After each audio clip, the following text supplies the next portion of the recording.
ഈ വാക്കുകൾ അറം പറ്റുക എന്ന് കേട്ടിട്ടുണ്ടോ?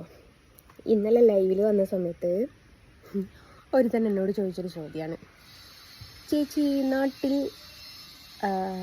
എന്താണെന്ന് ചോദിച്ചു, പിന്നെ തെരുവ് നായ്ക്കളുടെ ബുദ്ധിമുട്ടുണ്ടോയെന്ന്.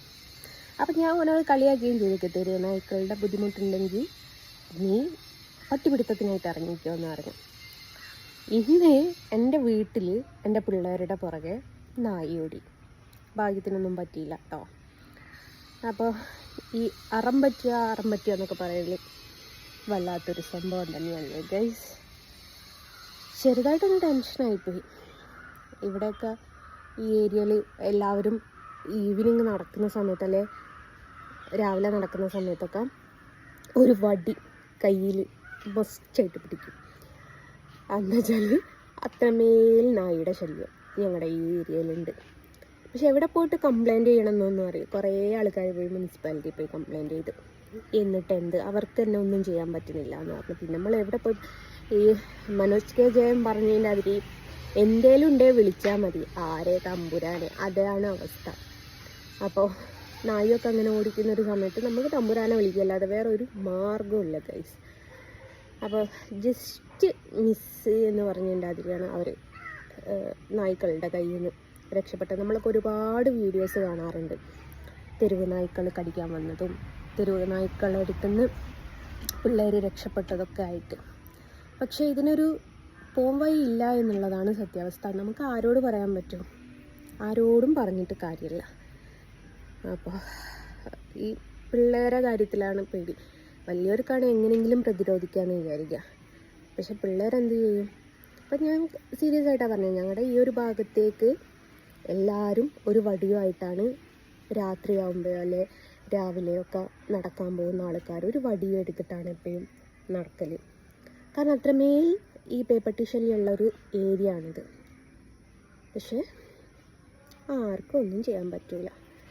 അപ്പം എന്നിട്ട് നായി ഇങ്ങനെ ഓടിച്ച സമയത്ത് ചെമ്പരത്തി കേട്ടോ, ഇപ്പം ആരെങ്കിലും പറയും ഇത് ചെവിയിൽ വെക്കുന്നതാണ് നല്ലത്. ചെവിയിൽ വെക്കാൻ പറ്റില്ല, വാടിപ്പോയി, അല്ലെ വെക്കായിരുന്നു. അപ്പോൾ ഇന്നലെ ലൈവിൽ വന്നിട്ട് ആ പയ്യൻ അങ്ങനെ പറഞ്ഞപ്പോൾ ഞാൻ നായ്ക്കളിട്ട് ഓടിച്ച സമയത്ത് ആദ്യം ചിന്തിച്ചൊരു സംഭവം അതാ, പറഞ്ഞ വാക്കറം പറ്റിയല്ലോ എന്ന് പറഞ്ഞിട്ട്. വല്ലാത്തൊരു സംഭവം തന്നെയല്ലേ.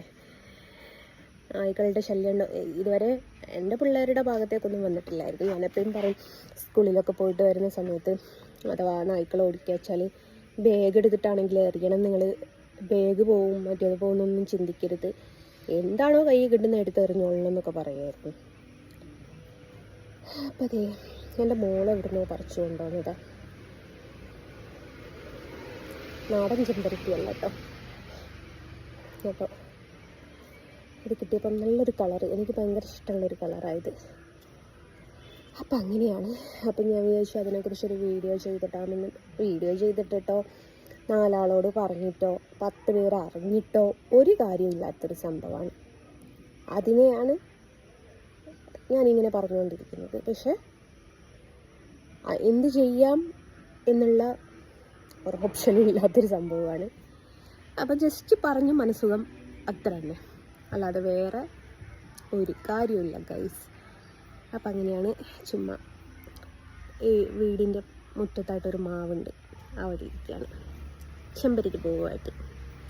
ചെവിയിൽ വെച്ചോന്നാരും പറയണ്ട. ടാറ്റാ.